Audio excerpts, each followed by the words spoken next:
Alright guys, welcome to my American Horror Story Season 10 Episode 9 review. We're almost Hey, done. are you gonna clean up this mess from where you pissed the bed? My girlfriend always likes to put funny jokes in there, you know? I carry this channel. Yep. Anyway, so I didn't piss the bed. Not tonight. This episode, it doesn't pack the emotional punch, right, that American Horror Story I think did in the earlier seasons. And I'm sorry about my audio, by the way. I know it's just not all that great. But anyway, it's one of those things I think would be really interesting if you were like into conspiracies, and that's what makes it a little bit interesting for me.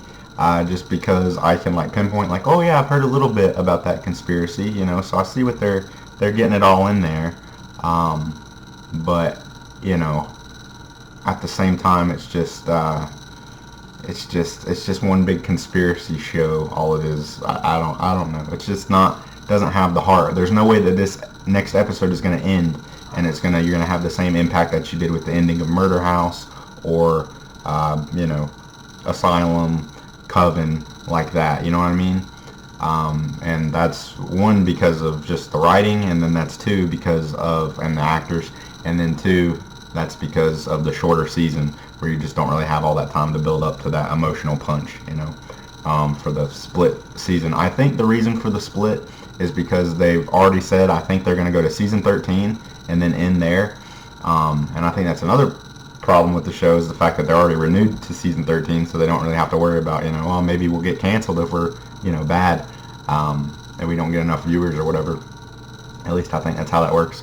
But they already probably have the different genres that they want to do for season 11, 12, up to 13, and they just didn't have enough room to do, you know, one more, like a season 14, so they had to split 10 and do two stories in 10. That's what I think anyway. But let's go ahead and get into the things about this episode. Just I made notes to go through it. So again, at the start, you know, the wife is possessed by the alien, and I just think that we needed to have more of an emotional connection to her, to make that, to bring out some emotions with that, to whenever she's like almost dying because of the alien possessing her body. But at the same time, these are real life historical figures, so you know, maybe they don't want to go too much into stuff with them. I don't know. They just don't have the time. This was like a 4-episode half, or 5. I think it was 4. So, but I do like the little things where they try to make our history line up with having aliens in it. So they show pretty much that a lot of our advancements in technology, like cell phones, for instance, he was like, what did he say? He was like, oh, that's a small TV or something. I like that shit. So they give him the first cell phone, and I'm sure they modernize it, Steve Jobs or something, and turns it more into something for the public. So I like that.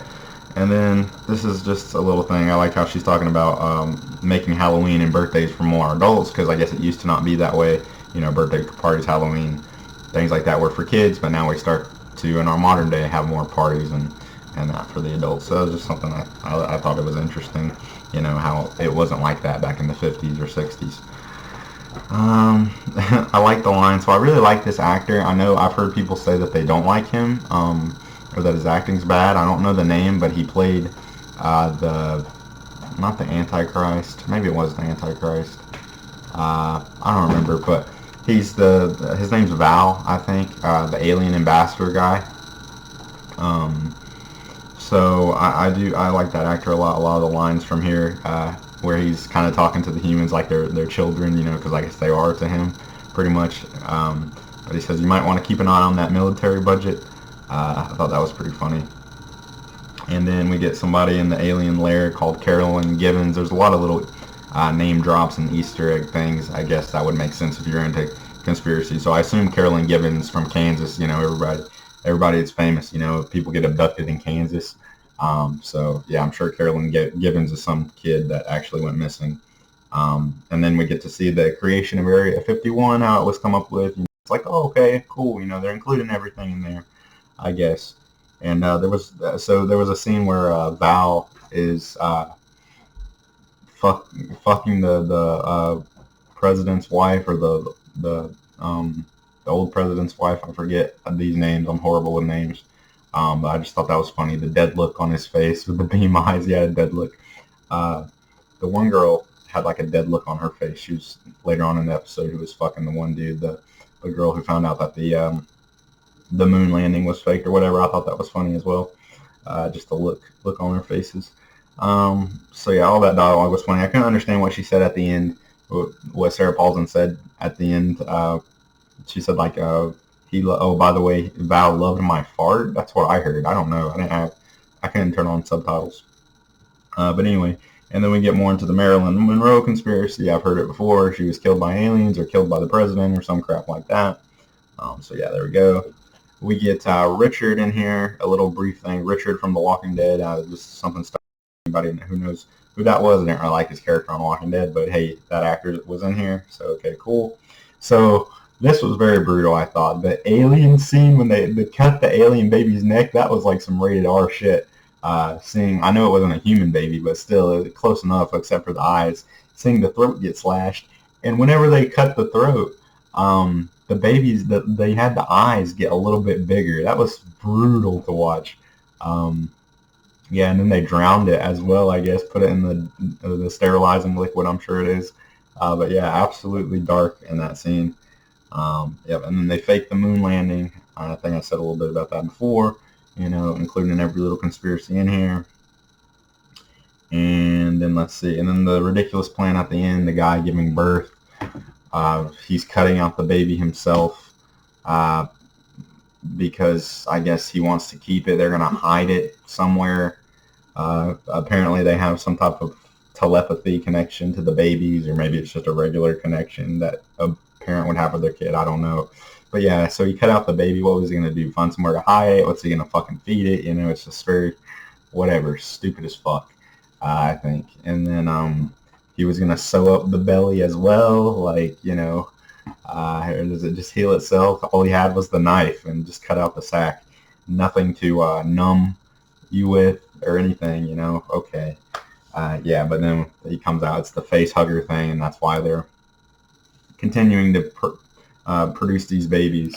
I'm trying to get one that is a good product, so it can live amongst the humans, I guess, although the aliens are already living amongst the humans, possessed in the bodies. So yeah, I don't know. There's some confusing things there that hopefully will get wrapped up in the finale. But like I said, even if we do, it's kind of just something I'm watching to watch because it's American Horror Story. I don't really watch it and be like, oh wow, this is good, this is quality, like maybe I would have again in the earlier seasons. I'm pretty sure I say that in every review for the show at this point. So that's what I got for this episode. Wasn't one of the worst episodes of this alien part, but it was just okay. It's just okay. Yeah, so let me know what you thought about it in the comments, and yeah, see you next week for the finale.